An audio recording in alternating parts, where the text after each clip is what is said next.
오늘은 어떻게 하면 이기는 자가 되는지 6번째 시간으로 지혜를 주제로 다윗과 나발 사이에서 어떻게 하는 것이 현명한 판단인지 아비갈의 선택에 대해서 말씀을 드리고자 합니다. 얼마 전 나토 연합 기동훈련이 있었는데 거기서 최고 중사를 받은 전차는 미국 에이브람스 전차도 아니고 독일의 레오파드, 프랑스의 르클레르 전차도 아니었습니다. 바로 한국에서 납품한 폴란드의 K2 전차, 바로 K2 전차 블랙팬서였습니다. K2 전차는 나토 연합 기동훈련에서 강, 습지, 산악 지역 모두를 돌파한 유일한 전차였습니다. 이러다 보니까 유럽 전차 강국들이었던 영국, 프랑스, 독일이 한국을 본격적으로 견제하기 시작했습니다. 이번 기회로 말미암아 첨단 분야에 집중했던 영국은 재래식 무기에 관심을 갖기 시작했고, 독일은 국방 예산을 대폭 늘려 방위산업 재건에 나서기 시작했습니다. 그러나 이번 우크라이나 전쟁을 통해 가장 혜택받은 나라는 바로 프랑스였습니다. 러시아를 제치고 방산 시장에서 2위를 차지했죠. 기술 이전에 인식했던 프랑스조차도 한국을 벤치마킹하면서 기술 이전에 적극적으로 나서고 있는 시점이었습니다. 폴란드 군수의 매체인 디펜스24는 프랑스 마크롱 대통령의 소르본 대학 연설을 집중 보도했는데, 마크롱 대통령은 우리가 무기를 살 때 유럽 사람끼리 서로 도와야 되지 않겠느냐 라고 역설했습니다. 또 현재 유럽 국가들 충분한 제도 능력을 갖고 있지 않기 때문에 미국이나 한국에서 계속 구입을 하고 있다고 꼭 집어서 한국을 지명해서 얘기를 했습니다. 자, 그렇게 하다 보면 유럽 방위산업은 발전하지 못할 것이라고 말을 했습니다. 또 EU 집행위원회에서도 EU 내에서 유럽산 무기를 2030년까지 20%에서 50%로 늘릴 것이며 제3국의 비중을 점점 줄여가겠다고 발표했습니다.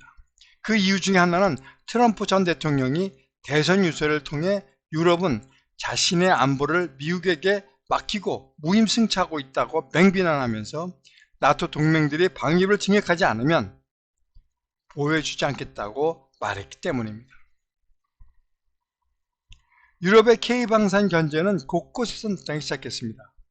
영국 자주포 사업에 한국 K9과 협상을 이어가다가 갑자기 영국이 비교 성능 평가도 하지 않고 입찰도 하지 않고 어떻게 해요? 수의 계약으로 RCH-155를 선정을 했습니다. RCH-155는 우리 K9보다 2배 비싼 그런 차량용 자주포입니다. 이런 결과를 지난해 노르웨이 전차 사업에서도 또 마찬가지로 국방부에서는 한국을 선택했지만 정치권에서는 독일에게 손을 들어주는 기이한 현상과 동일한 결과라고 볼 수가 있습니다. 김민석 국방안보포럼 연구위원은 노르웨이 전차 산업 수주에 실패한 원인이 첫 번째, 실리보다는 명분이 더 중요했다고 얘기하는 겁니다. 그러니까 수십 년간의 협력관계에 벽을 넘지 못했다고 얘기하는 거죠. 두 번째, 노르웨이 국방부는 처음부터 대공방모 시스템, 항공전력을 더 원했다고 얘기했습니다. 세 번째, 유럽 국가들끼리 오랫동안 공동 개발하는 것들, 그 다음에 북풍 호환 등을 해왔기 때문에 그들보다 확장성이 부족했던 것으로 봤습니다. 우리가 볼 때 대표적으로 1990, 70년대 개발된 영국, 프랑스, 독일이 합동으로 해서 개발한 유로파이터 비행기를 보면 알 수가 있습니다. 그러나 명분보다도 실리를 택한 나라도 있습니다. 루마니아는 자주포 입찰에서 프랑스의 차량용 자주포 카이사르를 계속해서 집어넣어달라고 했지만 철저하게 배제하고 거절했습니다. 처음부터 루마니아는 자국의 지형에 맞는 궤도형 전차를 입찰 조건을 내세웠는데 결국 K2가 독일의 판조비치를 갖다가 이기고 승리를 따내고 말았습니다. 우리나라는요, 대단한 방위산업에서 대단한 수출을 한 나라가 아니에요. 2020년, 그러니까 2017년서부터 21년까지를 발표한 2022년에 발표한 무기 수출 국가 순위를 보면 8위밖에 되지 않습니다. 8위밖에. 2022년 폴란드는 그럼에도 불구하고 한국을 선택했습니다. 그 이유는 뭘까요? 가성비와 빠른 납기를 선택한 것이죠. 명분보다는 실리를 선택한 결과라고 볼 수 있습니다. 이제 대한민국은 2024년을 갖다가 기점으로 해서 방산 수출 4위를 목표로 고군분투하고 있습니다. 미국, 프랑스, 러시아, 중국인데 중국을 제치고 한국에 가겠다고 얘기하는 겁니다. 이렇게 힘든 여건 속에서도 루마니아 전차산업 도입산업에서 한국의 K2 전차를 단독으로 선택해 마지막 실사격 테스트를 하고 있는 것을 보면 루마니아는 명분보다는 실리를 선택했고 자국의 안전을 우선으로 한 현명한 판단을 내린 것으로 볼 수가 있습니다. 그것은 첫 번째 러시아와 우크라이나 전쟁의 위기감, 그 다음에 우크라이나의 무기를 공유하고 난 전력의 공백, 그 다음에 한국 같은 산과 하천이 많은 자국의 영토를 보면서 방어력보다는 기동성, 65톤에 대한 큰 무거운 전차보다는 기동성이 빠른 55톤의 기동성을 선택했던 것이죠. 가장 중요한 것은 경제 상황이 넉넉하지 못했습니다. 그러다 보니까 미국이나 독일 전차에 비해 반값밖에 되지 않는 K2 전차를 가성비 면에서 선택할 수밖에 없었던 것을 봅니다. 어떻게 보면 국가 간 관계보다 자국의 안전을 우선으로 한 선명한 선택이었다고 볼 수가 있습니다. 루마니아가 한국을 선택한 것은 저는 그렇게 봅니다. 정세를 꿰뚫어보는 현명함이 있었다고 봅니다. 성경에서도 이런 현명한 사람이 있었습니다. 바로 아비가일이죠. 도망자 다윗과 권력과 부를 가진 남편 나발 사이에서 현명한 선택한 여인이었죠. 갈렙 족속이고 거부였던 나발의 아내 아비가일. 근데 첫 번째 2절에 보면 심히 부하여, 그 다음에 3절에 보면 남자는 완고하고 행실이 악하며 갈렙 족속이었다라고 얘기하고 있습니다. 자기의 성품보다 소유가 많은 것을 먼저 얘기한 것은 어떻게 볼까요? 인간관계보다 물질을 더 소중히 여기는 사람이라는 것을 우리가 나타내 준 거라고 보고 있습니다. 그 다음에 갈렙 족속이라고 얘기했는데 갈렙 족속에 대해서 표기한 이유는 뭐냐면 명문 가문이었다고 우리가 표시할 수가 있습니다. 자, 그 다음에 그 여자는 총명하고 용모가 아름다우나 라고 되어 있습니다. 여기서 보면 마온과 갈멜이라고 얘기하고 나오고 있습니다. 근데 그 마온과 갈멜 한 2km 정도밖에 안 되거든요. 근데 다윗은 이 갈멜에서 한 600명의 추종자들을 데리고 망명생활을 하고 있었습니다. 근처에는 당시 강도들이 들끓었기 때문에 다윗은 군사들을 하여금 목동의 양떼를 보호해 줬는데 그때 보호해 준 것이 누구냐면 나발에 있는 그 목동들, 그런 사람들을 보호해 줬다고 얘기합니다. 4절에 보면 나발이 양털을 깎는다 함을 들은지라 얘기하는데 양털을 깎는다 그런 것은 장치하는 날이라는 것을 의미하는 것입니다. 그래서 그때는 나그네까지도 넉넉 대접하는 날로서 다윗이 부하들에게 시켜 먹을 것 좀 얻어오더라고 얘기한 거죠. 3절에 보면 여기에 이런 게 나옵니다. 이 여자는 총명하고 용모가 아름다우나 되어 있습니다. 지혜라는 것은 선악을 구분할 줄 아는 능력이십니다. 지혜가 있다는 얘기거든요. 악한데 지혜롭다는 말은 성립이 안 되죠. 지혜가 없으면 선악을 구분할 줄 모르기 때문에 악한 것이 아닙니다. 그러니까 총명하고 선하다고 볼 수가 있는 거죠. 그런데 여기서 보면 이렇게 되어 있습니다. 다윗이 소년 10명을 보내어 소년들에게 이르되 너희는 갈멜로 올라가 나발에게 이르러 내 이름으로 그에게 문안하고 되어 있습니다. 그러니까 이렇게 자기가 무엇을 얻을 때도 정중하게 다윗은 나발에게 한 것입니다. 자, 다윗을 배신자로 낙인 찍은 나발. 자, 10절에 보면요. 나발이 대답하되 다윗은 누구며 이새의 아들은 누구냐? 요즘에 각기 주인에게서 억지로 떠나는 종이 많다. 주인을 배신한 사람이 많다고 얘기합니다. 다윗을 몰랐을까요? 아니죠. 골리앗을 무리던 다윗을 갖다 왜 몰랐을까요? 그러니까 다윗을 무시하는 거죠. 나발 또한 다윗과 사울 왕과의 관계를 잘 알기 때문에 사울 왕 편에 들어서 다윗이 주인을 배신했다고 얘기하는 거예요. 그러면서 하는 얘기가 뭐예요? 나발은 돈이 많고 권력이 많은 사람이었기 때문에 정치적 입장을 고려할 때 다윗과 엮여서 사울 왕에게 미움을 받기 싫었던 것입니다. 나발은 위험보다는 안정을 택한 사람이었습니다. 나발의 잘못이 또 있다면 뭐가 있을까요? 어리석음이겠죠. 왜냐하면 하느님의 뜻을 읽지 못했던, 미래를 볼지 못했던, 현실에 집중했던 그런 사람으로서 볼 수밖에 없습니다. 그래서 다윗을 어떻게 봤어요? 배신자, 건달로 봤던 것입니다. 11절에 보면 나발은 이렇게 되어 있어요. 어찌 내 떡과 물과 알지 못하는 자들에게 주겠느냐, 이렇게 얘기를 하죠. 로마서 12장 20절을 보면 원수가 줄이거든 먹이고 목마르거든 마시게 하라. 아무리 원수래도 줄이고 목마르거든 그 사람한테 주라고 얘기했어요. 근데 그럼에도 불구하고 나발은 어떻게 했어요? 주지 않았어요. 소년들이 돌아가고 다윗에게 얘기를 했죠. 어떻게 했으면 좋겠습니까? 그랬더니 다윗이 야 모두 칼을 차. 그리고 200명 내려놓고 400명을 데리고서 나발을 치러 올라가죠. 거기는 뭐가 더 잘못되어 있어요? 자, 19절에 보면 이렇게 됐습니다. 친히 원수를 갚지 말고 하나님의 진노하심에 맡기라. 기록되었으며 원수 갚는 것이 내게 있으니 내가 갚으라고 얘기하고 있습니다. 원수는 어떻게 해요? 다윗은 어떻게 했어요? 그것을 어기고 자기가 원수 갚으러 가겠다고 한 거죠. 자, 여기서 나발을 보면서 느낀 게 뭐가 있어요? 이 시대 흐름, 앞으로의 어떤 흐름이 이 사람을 읽지를 못한 거예요. 마찬가지 우리 지금 기존 교회도 마찬가지예요. 시대를 읽지 못하고 하나님의 뜻을 왜곡해서 심판을 외쳐야 할 때 사랑을 외치는 교회들이 많은 거 보면 우리는 이런 어리석음을 받아서는 안 된다는 것을 우리가 교훈으로 알 수가 있는 것입니다. 14절에 보면 하인들이 아비가일한테 와갖고 어떻게 했으면 좋겠습니까? 물어보는 거예요. 주인이 그들을 모욕했습니다. 그 전령들을 모욕했습니다. 물 좀 먹을 것을 달라고 했는데도 불구하고 그들은 모욕을 해서 보냈습니다. 우리가 들어있을 때 그들이 다치지 않게 그 다음에 양들 잊어먹지 않게 우리를 보호해줬습니다. 라고 얘기를 한 거예요. 그런즉 당신은 어떻게 할지 생각하실지. 이것은 뭐예요? 너의 청명함을 갖다 빌려서 어떻게 해결해달라고 얘기하는 거죠. 다윗이 온 집을 해하기로 결정했다고 얘기합니다. 주인은 불량한 사람이라 물어 말할 수 없나이다 하는지라.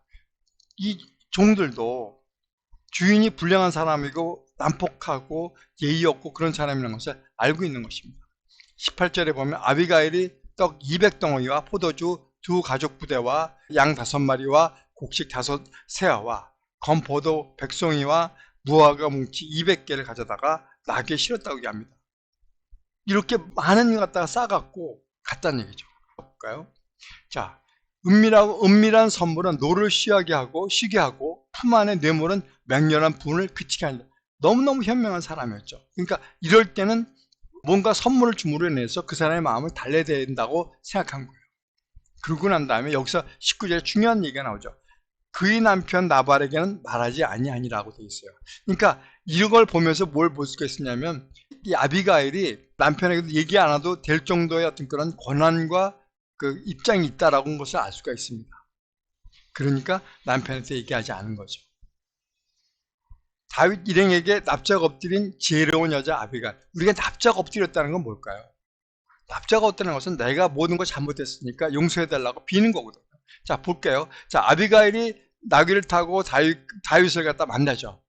다윗이 말하기를 내가 이자의 소유물을 손실이 없게 하는 것 같이 진실로 허사라. 내가 너한테 네 보호해주고 양보해주고 온 것이 다 허사야 라고 얘기합니다. 그가 악으로 나의 손을 감도라 라고 얘기를 하는 거죠. 내가 그에게 속한 모든 남자 한 사람도 남겨두지 않고 전부 다 죽여버리겠다고 얘기를 하는 거예요. 그러니까 아비가일이 땅에 엎드려 갖고 뭐예요? 내 주여 원하건대.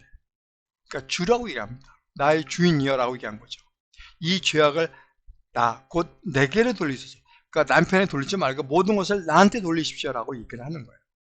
25절에 보면 불량한 사람 나발을 개의치 마옵소서라고 얘기합니다. 그러니까 부인도 마찬가지 남편을 불량한 사람이라고 깎아내린 것을 볼 수가 있습니다. 우리가 보통 현명한 여자들은 다툼을 중재할 때 남편을 내리 깎는 그런 부분이 있죠. 그러나 참 현명한 사람이라고 볼 수가 있는 것입니다. 사무엘상 25장 26절을 보면 이렇게 되어 있습니다. 자, 급기야 다윗 당신을 해하려고 하는 자들은 나발처럼 벌을 받을 것입니다 라고 여기가 이게 나와요. 칭찬은 고리도 춤추게 하며 말 한마디도 천냥비를 감다 라고 쓴 이유가 뭐냐면 이 아비가일이 얘기한 그 다윗에 대한 칭찬이 너무너무 훌륭했다는 얘기예요. 자, 보세요. 내 주의 손으로 피를 흘려 친히 보복하시는 일을 여호와께서 막으셨으니 라고 되어 있습니다. 내 주위 원수들과 내 주를 해하려는 자들은 나발과 같이 되기를 원하나이다 라고 얘기하는 거예요. 당신이 이렇게 노를 그치는 것은 여호와께서 하신 거고, 이렇게 하는 사람, 당신을 우습게 본 사람은 나발과 같이 되기를 원합니다. 얼마나 대단한 거예요. 그러니까 다윗이 어떻게 돼요? 감동할 수밖에 없죠. 이 여정의 허물을 용서하여 주시옵소서. 여호와께서 내 주를 위하여 집을 세우시리니 여호와의 싸움을 싸우시며 내 주의 일생에 내 주에게 악한 일을 찾을 수가 없습니다. 다윗에게는 악한 게 없다라고 얘기하는 거예요. 당신은 여호와를 위하여 싸우는 사람이기 때문에 여호와께서는 꼭 당신에게 당신의 왕국을 세워줄 것이다. 집을 세워줄 것이다. 왕국을 세워줄 것이라고 얘기합니다. 그리고 어떠한 일도, 어떠한 재난도 일어나지 않을 것이라고 얘기하고 있죠. 자, 볼게요. 자, 여기 보면 25장 12절을 보면 슬기로운 자의 책망은 청정하는 귀의 금고리와 정금 장식이라고 얘기했어요. 당신이 이걸 노하신 것을 갖다 멈추십시오 라고 얘기하니까 듣는 사람에서는 뭐예요? 금고리와 정금 양식과 똑같다고 얘기하는 거예요. 내 주의 생명은 여호와와 함께 생명싸개 속에 쌓여있을 것이요 내 주의 원수들 여호와께서 던질 것입니다. 당신이 비록 쫓기는 몸이지만 하나님께서 당신을 안전하게 생명싸개 속에서 안전하게 보호해 줄 것이며, 만일 당신의 원수들이 당신의 생명을 노린다면 여호와께서 맷돌을 던지듯이 던져버릴 것입니다. 30절 여호와께서 내 주를 이스라엘의 지도자로 세우실 때 무지한 죄를 흘리셨다든지 보복했다든지 마음에 걸리는 것이 없게 하십시오. 그러지 나중에 왕이 되서라도 기분이 좋지 않겠습니까? 이렇게 얘기하는 거예요. 정말 현명한 얘기죠. 그러면서 다만 여호와께서 내 주를 후대하실 때 원하건대 내 주의 여종을 생각하십시오. 그러면서 자기를 기억해달라고 얘기를 하는 거예요. 이런 말을 듣고 화낼 사람이 있을까요? 저는 없다고 봐요. 칭찬과 인정으로 사람을 감동시켰다고 볼 수가 있어요. 그러니까 아비가일은요, 남자의 심리를 참 잘하는 사람이라고 보는 거예요. 어떤 말을 들으면 남자가 바뀔 수 있는지, 감정을 누그러뜨릴 수 있는지. 이걸 뭐냐면 우리가 팩트를 볼 때 자기 감정이 개입된 거예요. 팩트를 본 게 아니에요. 근데 지금 다윗도 마찬가지. 현실을 봤을 때, 팩트를 봤을 때 자기 감정이 개입돼서 다 죽이러 간 거죠. 그걸 누가 막았어요? 바로 아비가일이에요. 그러니까 참 현명한 사람이라는 것을 우리가 알 수가 있는 거죠. 25장 32절을 보면, 자, 나발에게 이야기할 시기를 선택할 줄 아는 슬기로움이 있었다라고 이야기합니다. 보세요. 내 지혜를 칭찬하시며 내 복이 있을지로다. 오늘 내가 복수하는 것을 내가 막았느니라. 아까 얘기했죠. 선물, 그리고 칭찬, 그것은 정금과 같고 노를 막는다고 얘기했지 않습니까? 그것을 내가 막았다. 내가 깊이 와서 나를 영접하지 아니었더라면 한 남자도 남겨두지 아니었으리라고 얘기하는 거죠. 그러니까 전부 다 죽였을 것이라고 얘기하는 거예요. 내가 내 말을 듣고 내 청을 허락하노라 라고 얘기하는 거예요. 나발한테 갔어요. 갔더니 어떻게 돼요? 술에 취해갖고 왕처럼 흠뻑 취해 있는 거예요. 그러니까 당장 얘기할 수가 없는 걸 보고 아무 말도 하지 않죠. 깨고 난 다음에 얘기할 걸 생각하고 놔둔 거예요. 아침에 술이 깬 후에 그 긴박했던 상황을 얘기해 주자 그가 낙장만에 몸에 돌과 같이 굳어버렸죠. 자, 38절에 보면 여호와께서 열흘 후, 그 몸이 굳어진 열흘 후 여호와께서 나발을 치심에 그가 죽으니라고 되어 있습니다. 나발을 죽여버리는 거죠. 나발이 죽었다는 듣고 악한 일 하지 않게 하신 여호와를 찬송하시다. 어차피 죽을 사람이니까 내가 괜히 그 사람을 죽은 게 잘못되지 않았구나.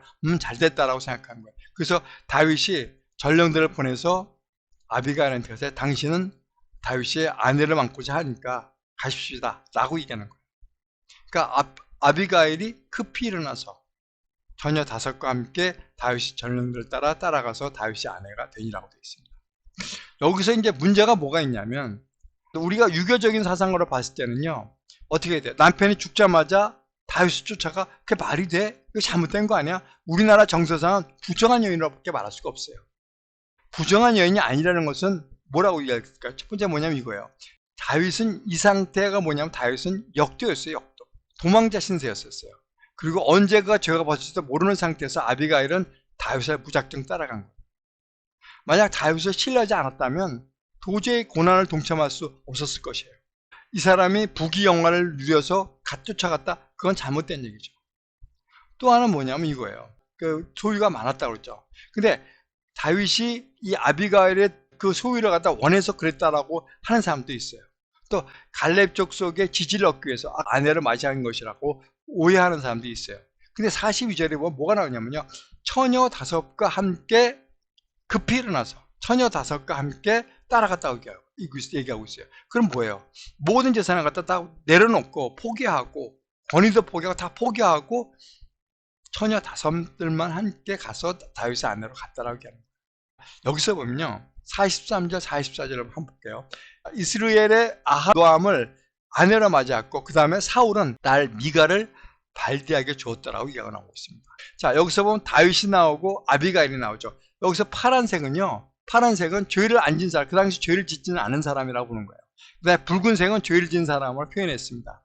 그 다음에 여기서 보면 네모는 남자, 둥그런 곳은 여자. 보통 가게도 구분할 때요. 그렇게 표시를 하고 있습니다. 이세는 10남매를 뒀어요. 다윗 밑으로 둘의 여동생이 있었고요. 그 다음에 정식 부인은 8명이었어요. 8명.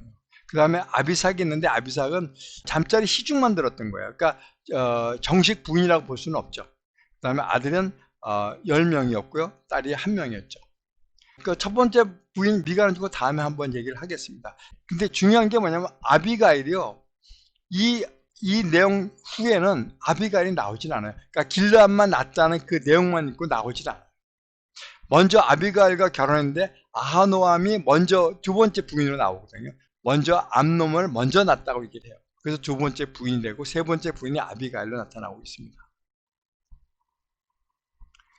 중요한 게 제가 처음에도 말씀드렸지만 우리가 이기는 자가 되려면 어떤 인간관계를 갖고 있고 어떤 시간을 선택하느냐 그거야 중요하다고 얘기를 했죠. 자, 시간은 뭐냐면 다른 거 없어요. 인간관계는 뭐예요? 이게 합쳐졌을 때 뭐가 돼요? 이거예요. 사람과 사람이 붙어있으면 뭐예요? 집착을 하게 되는 거예요. 그 사람과 사람을 그대로 봤을 때 그건 사랑이 되는 거예요.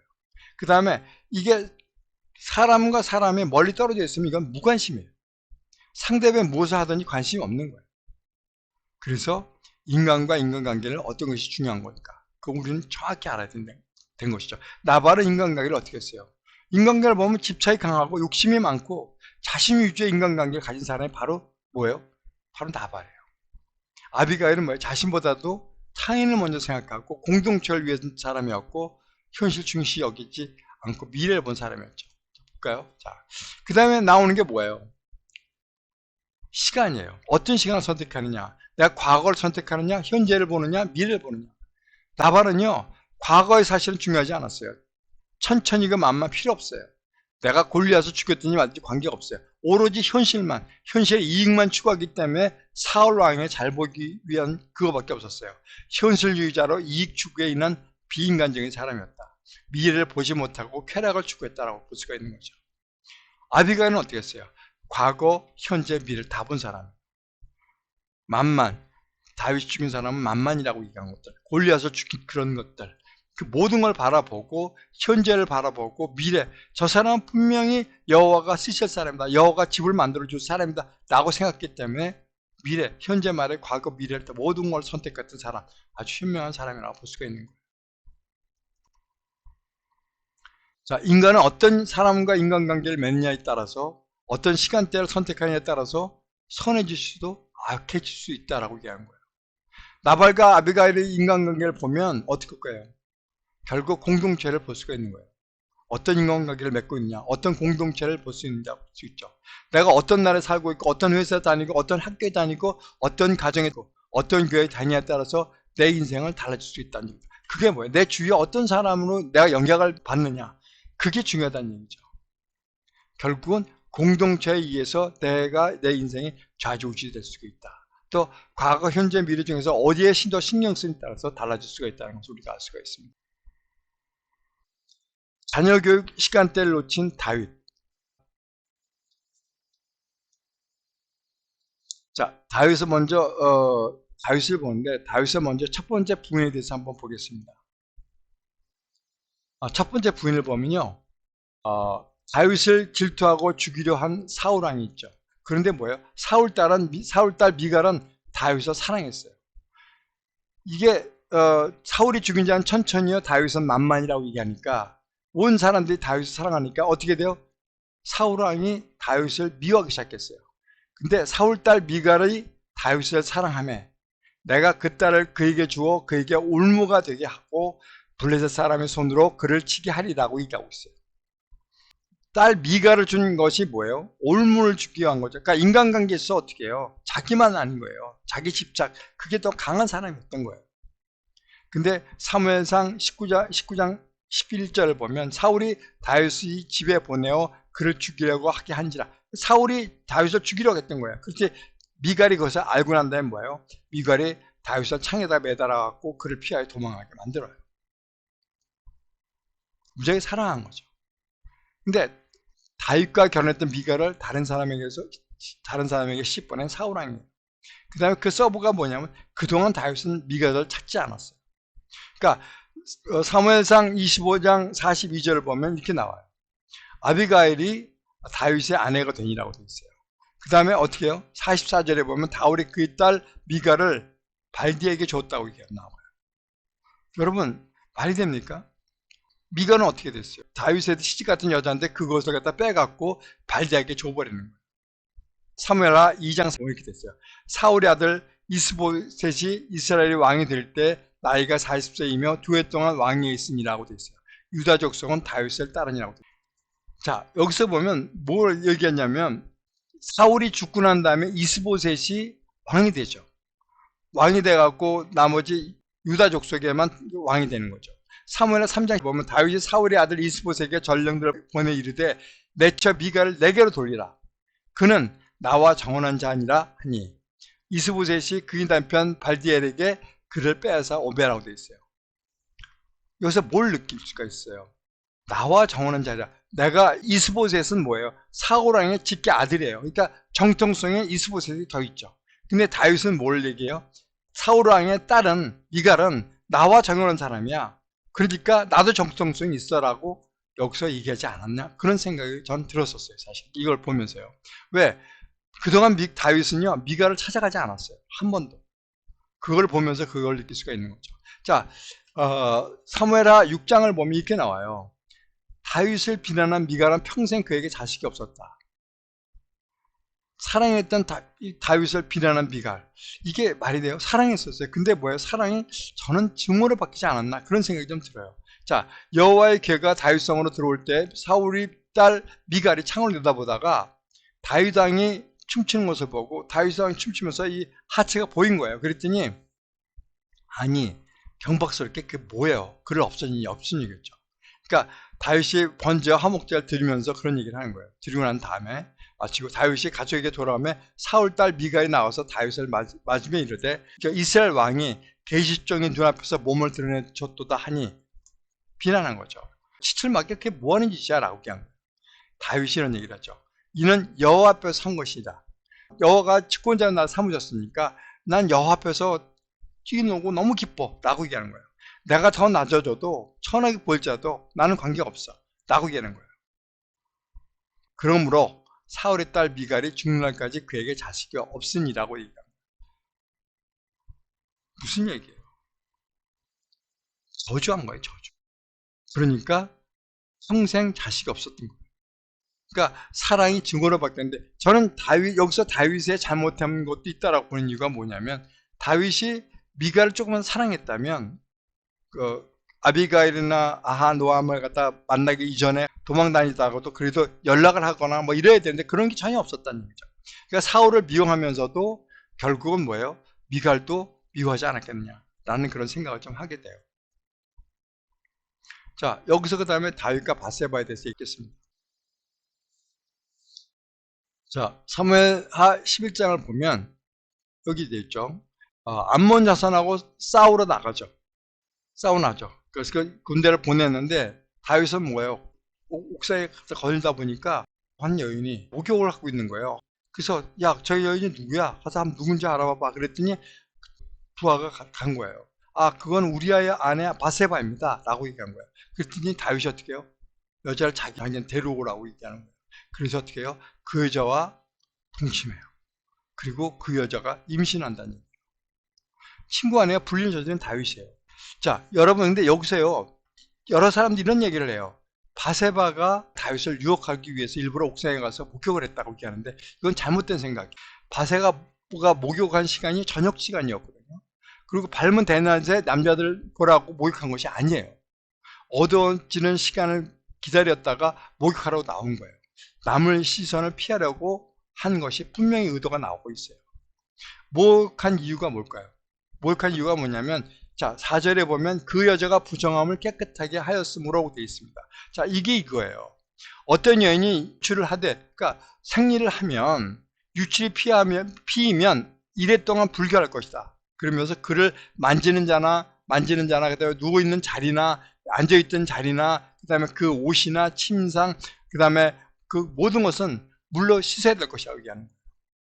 그러고 난 다음에 누구든지 이 여인과 동침하여 그 불결함을 전제되면 이래 동안 부정할 것이라고 얘기하는 거예요. 그러니까 불결함, 생리라고 난 다음에 그때는 생리 동안은 불결하니까 옷이나 모든 거 다 빨고 다 해야 된다라고 얘기한 거예요.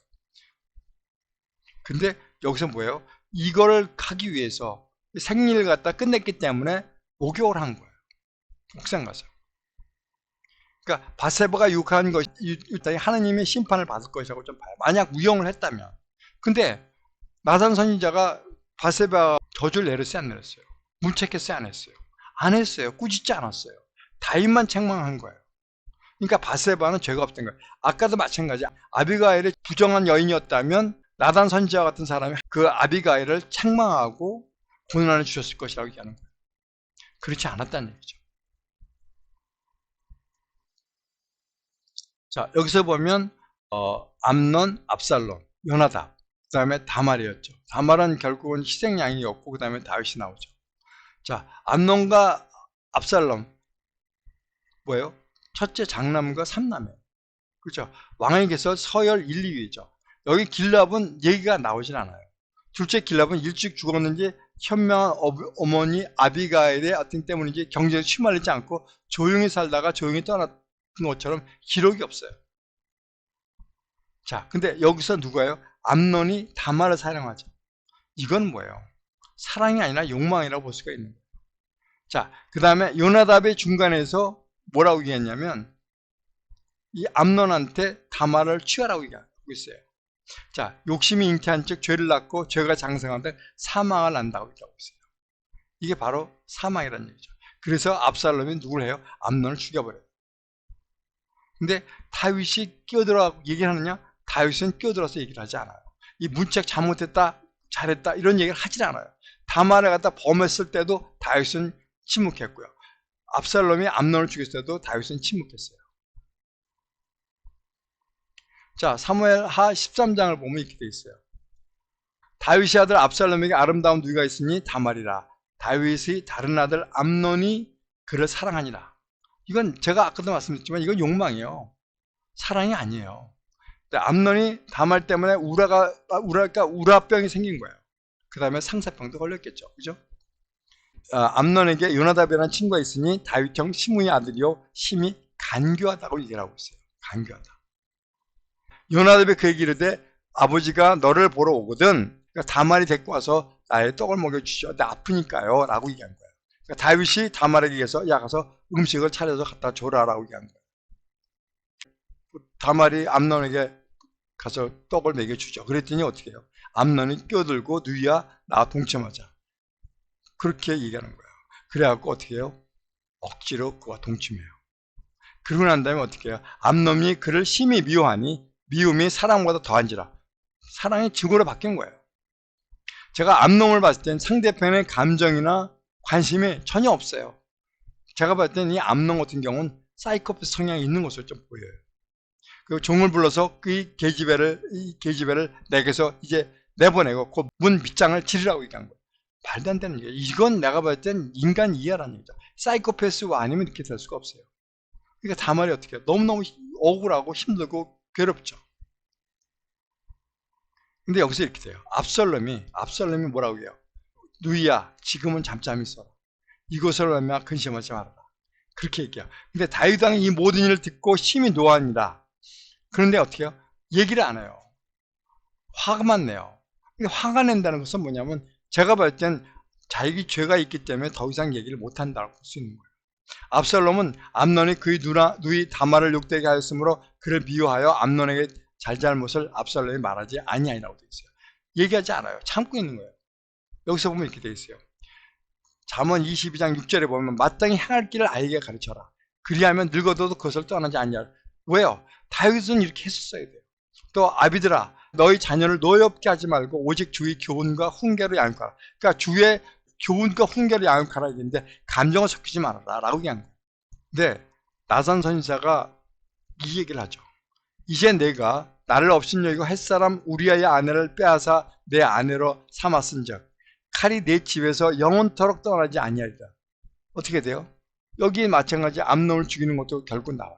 내가 너와 내 집에 재앙을 일으키고 내 아내를 빼앗아 내 이웃들에게 주리니 그 사람이 백죄에 동침하라. 압살롬이 이 후궁들을 갖다 범하잖아요. 대낮에. 너는 은밀히 행하였으나 나는 백죄의 일을 행하리라. 그러니까 우리가 아무리 감추인다 그래도 우리가 다 드러난다고 얘기하시는 거예요. 그게 똑같은 얘기예요. 13장에 보면 이렇게 나와요. 용의 수역에 암논을 초대한 압살롬. 만 2년 후로 2년 동안 가만히 있었던 거예요. 압살롬이 왕의 모든 아들을 청하고 자 양털을 깎게 해주십시오라고 한 거예요. 보게 하십시오라고 했더니 전부 다 보낸 거예요. 야 그러니까 그러면 전부 다 가라라고 얘기한 거예요. 그러니까 암논도 2년 동안 기다렸으니까 아 제가 다 잊어먹었구나라고 생각한 거죠. 형 암논이 우리와 함께 가게 하옵소서. 그러고 난 다음에 어떻게 해요? 압살롬이 간청하며 왕의 암논과 왕의 모든 아들들을 그와 함께 그에게 보내니라고 되어 있어요. 28절에 보면 압살롬이 종들에게 얘기하죠. 야 암논을 죽여버려라고 얘기한 거예요. 왕의 모든 아들을 일어나 각기 노새를 타고 도망가는데 압살롬이 왕의 모든 아들을 죽였다는 그런 소문이 난 거예요. 근데 소문이 아닙니다라고 한 얘기가 그거예요. 요나답이 아뢰어 이르되 압살롬의 누이 다말을 욕되게 한 날부터 압살롬이 결심한 것입니다. 그런 얘기를 한 거예요. 그러니까 요나답이 보면 간사한 사람이죠. 간사한 사람. 그 다음에 13장에 보면 이렇게 나와요. 압살롬은 도망하여 그술왕 달메한테 갔죠. 다윗은 날마다 그의 아들을 말미암아 슬퍼하니라. 여기서 뭐냐면 팩트가 중요하고 중요한 것이 아니라 뭐냐면 감정이 들어가는 거예요. 팩트에 감정이 들어가면 잘못되는 거예요. 압살롬이 도망하여 그술로 가서 거기에 산지 3년이라고 되어 있어요. 여기 보면 사무엘 3장 3절에 보면 자 셋째는 압살롬이라 그술왕 달메의 딸 마아가의 아들이라고 얘기했죠. 그러니까 그술왕이 달메가 헛개예요. 다윗 왕이 마음을 압살롬을 향하여 간절하니 암논은 이미 죽었으므로 왕이 위로를 받았음이라고 되어 있어요. 사무엘 14장 33절을 보면 요압이 왕에게 나아가서 그에게 아뢰되 왕이 압살롬을 부르니 그가 왕께 나아가 그 앞에 얼굴을 땅에 대어 그에게 절하며 왕이 압살롬과 입을 맞추니라고 되어 있어요. 여기서도 마찬가지 잘못했다는 얘기를 하지 않아요. 넌 그렇게 하면 고쳐야 된다. 그런 얘기를 하지 않아요. 자, 사무엘하 15장 1절을 보면 1절, 6절, 10절을 보면 압살롬이 자기를 위하여 병거와 말을 준비하고 왕께 재판을 청하러 온 자들에게 뭐예요? 이스라엘 재판을 다 해줘요. 그러면서 그 사람들의 마음을 훔쳐요. 그러면서 소문을 내죠. 압살롬이 정탐을 이스라엘 모든 지파 가운데 들여보내어 이르기를 너희는 나팔 소리를 듣거든 곧 말하기를 압살롬이 헤브론에서 왕이 되었다 하라 하니라고 되어 있어요. 그러면서 모방을 하는 거죠. 아버지를 배반하는 거죠. 사무엘하 16장 22절을 보면 이렇게 되어 있어요. 압살롬이 온 이스라엘 무리의 눈앞에서 그의 아버지의 후궁들과 더불어 동침하니라. 너는 은밀하게 했지만 나는 백주 대낮에서 그렇게 하겠다라고 한 게 바로 여기서 나온 거예요. 자, 그 다음에 나온 게 아도니아예요. 아도니아와 솔로몬의 관계예요. 여기 아비삭은 아까 얘기했죠. 다윗의 심사계 중에서 잠만 같이 하는 게 아비삭인데 아도니아가 나중에 나의 아내로 달라고 얘기하죠. 자, 여기서 보면 이게 암논이 첫째, 둘째, 셋째죠. 근데 이게 다 죽었어요. 없어요. 암논도 없고 압살롬도 다 죽었죠. 그러니까 아도니아가 자기가 서열 1위라고 하면서 자기 스스로 왕이 돼버리는 거예요. 근데 어떻게 해요? 다윗 왕은 바세바한테 약속을 했죠. 솔로몬을 왕으로 해주겠다. 그래서 아도니아를 솔로몬이 죽여버려요. 자, 열왕기상 1절에서 5절을 보면 학기스의 아들 아도니아가 스스로 높여서 내가 왕이 되니라. 자기를 위하여 병거와 기병과 호위병 50명을 준비하니 아도니아가 자기의 모든 동생과 왕의 신하가 된 유다 모든 사람을 다 청하였으나 오질 않은 거예요. 바세바가 왕께 전하니 아도니아가 왕이 되었다. 왕은 알지 못하시는 이다. 왕도 모르는 상황에서 자기가 왕이 된 거예요. 그러니까 어떻게 생각하세요? 열어보면 5절을 보면 스스로 여기 스스로 높여서가 나와요. 또 자기를 위하여가 나와요. 자기를 위하여. 그러니까 자기 중심적인 사람인 걸 볼 수 있어요. 선왕인 다윗도 모르게 자기가 왕이 된 거예요. 아도니아에게 대답하여 이르되 다윗 왕이 솔로몬을 왕으로 삼으셨나이다. 다윗이 솔로몬을 왕으로 했다고 얘기해요. 아도니아가 함께한 손님들이 다 놀라 각기 자기 길을 갔다고 얘기하고 있죠. 그런 다음에 뭐라고 얘기하면 이렇게 돼 있어요. 다윗이 다윗성에 장세되니 학기스의 아들 아도니아가 바세바에게 와서 그런 얘기를 해요. 원래 왕위는 내 것이었어. 온 이스라엘이 다 내게로 향하여 왕으로 삼으려 하는데 그 왕권이 내 아우 것이 되었으므로 여호와께 말미암이었다. 여호와께서 왕으로 만드셨다라고 얘기하는 거예요. 대신 솔로몬에게 얘기해서 수넴 여자 아비삭을 내게 주어 아내로 삼게 하소서. 왕이 당신 청을 거절하지 아니하리라. 아버지의 후궁을 자신의 아내로 삼다는 것은 뭐예요? 그 권력을 이어받았다는 얘기랑 똑같은 거예요. 그러니까 솔로몬이 가만둬요? 안 두죠. 그냥 죽여버리죠. 그러니까 이 사람은요, 아까도 얘기했지만 전혀 자기가 어떻게 생각하지, 상대가 어떻게 생각하지 그런 거에 관심이 없어요. 암놈도 마찬가지고 이 사람도 마찬가지예요. 그러니까 사이코패스 성향이 있는 사람들 전부 다. 자, 지혜로운 자의 대명사였지만 처음과 끝이 달라진 솔로몬을 한번 보겠습니다. 자, 열왕기상 3장을 보면 이렇게 나와요. 한 여자가 말하되 그와 함께 집에 있으며 해산하였더니 한 여자는 아들이 죽었고 자기 아들은 살은 거예요. 근데 이 죽은 아들을 가진 여자가 자기 죽은 아들을 갖다가 자기 아들한테 놓고 자기 아들은 산 아들은 자기 자식이라고 갖고 간 거예요. 그러니까 왕이 좀 판단을 해 주십시오. 그랬더니 얘기하니까 왕이 딱 생각해보고 뭐라고 하냐면 이런 얘기를 하는 거예요. 저 사나이를 둘러 잘라갖고 반반씩 줘. 그러니까 어떻게 해요? 진짜 어머니가 어떤 얘기를 해요?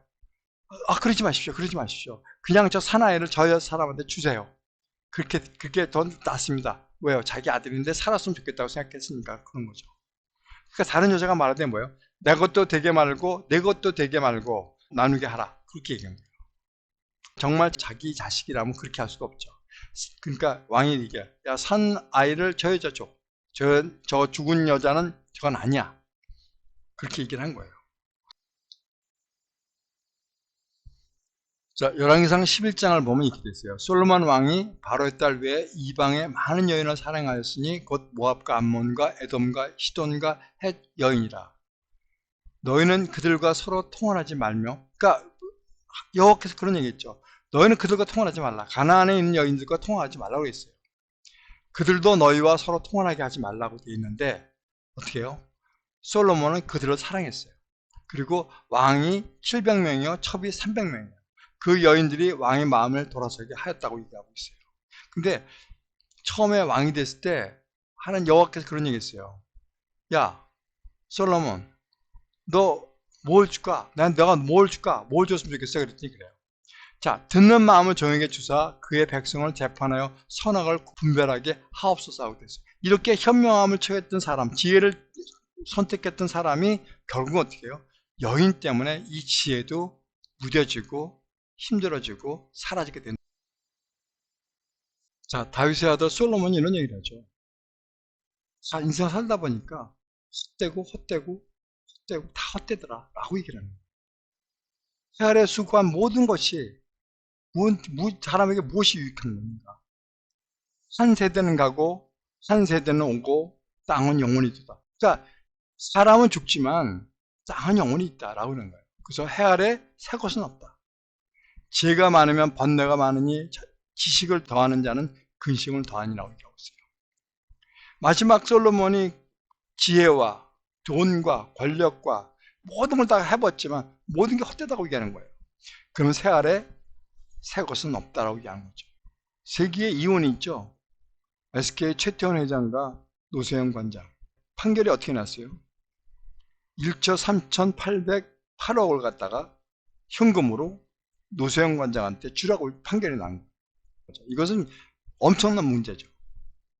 대놓고 부인이 있음에도 불구하고 상간녀하고 돌아다니고 사진 찍고 얘기를 한 거예요. 매스컴에 나오고. 그래서 국민들이 공부를 선 거죠. 판사, 검사도 마찬가지예요. 화가 나는 거죠. 변호사들도 이거는 정말 잘못된 거다라고 하면서 사퇴를 하고 그러고 있어요. 근데 왜 그렇게 했을까요? 새 아래 새 것은 없어요. 그리고 모든 게 헛되고 헛된 거예요. 그런데 불구하고 욕심이 있으니까 그렇게 하는 거예요. 여러분, 제가 이거를 쭉 하면서 이기는 자의 어떤 그런 기본적인 거, 현명함, 어떻게 만드느냐. 지혜롭고 현명한 사람이 되려면요, 첫 번째 가정에서부터 시작돼야 돼요. 부모는 자녀에게 본을 보여줘요.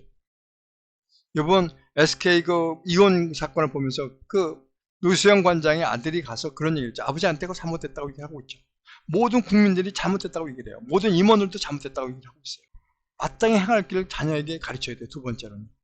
근데 아버지가 그렇게 안 하면 자식들 뭘 보고 배울까요? 공동체도 마찬가지예요. 내가 어떤 학교, 어떤 공동체, 어떤 교회에 다니냐에 따라서 내가 이단이 되느냐 아니면 내가 정신적인 정말 하느님의 자녀가 되느냐 라고 바뀔 수가 있는 거죠. 그 다음에 사회에서는 어떻게 하느냐. 현상에 머물지 말고 다각도로 보는 습관을 가져야 된다. 나발이 잘못된 게 뭐예요? 현재 본 배신자, 그런 거, 도망자, 그거밖에 보질 않았어요. 그러니까 어떻게 해요? 내가 저한테 도움을 줄 필요가 없어. 근데 아비가일은 어떻게 됐어요? 아, 저 사람은 앞으로 여호와의 큰 일을 할 사람이야. 저는 여호와의 왕국을 건설할 사람이야. 라고 생각한 거야. 그래서 하나님이 보여줄 거야. 과거, 현재, 미래를 봤기 때문에 나의 아내가 되시오 할 때 그냥 아무 말 없이 쫓아갔던 이유가 바로 그런 거예요. 네 번째, 인간관계 진심은 답게 하라. 나발이 목동들이 다윗이 보호해주고 이런 거 생각 안 해요. 않는 거예요. 저 사람 도망자야. 관심이 없는 거예요. 인간관계 진심이 없어요. 아비가일은 뭐예요? 아비가일이 얘기하잖아요. 우리 남편은 불량한 자라고. 종들도 마찬가지 저 사람 불량한 자라고 얘기를 해요. 그러면 어떻게 돼요? 인간관계에 진심이 없는 거예요. 인간관계에 진심이 있을 때 진정한 인간관계가 되고 진정한 지역이 넓혀질 수가 있다고 볼 수 있는 거죠. 자, 아비가일의 선택에서 배우는 우리 레슨을 보면요. 우리가 사람을 볼 때는요. 어떤 믿음의 눈으로 보느냐에 따라서 그 사람이 달라질 수 있어요. 아비가일이 보는 그 사람, 그 다음에 나발에 보는 다윗, 다 달라질 수가 있다는 얘기죠. 여러분 꼭 기억하시길 바랍니다.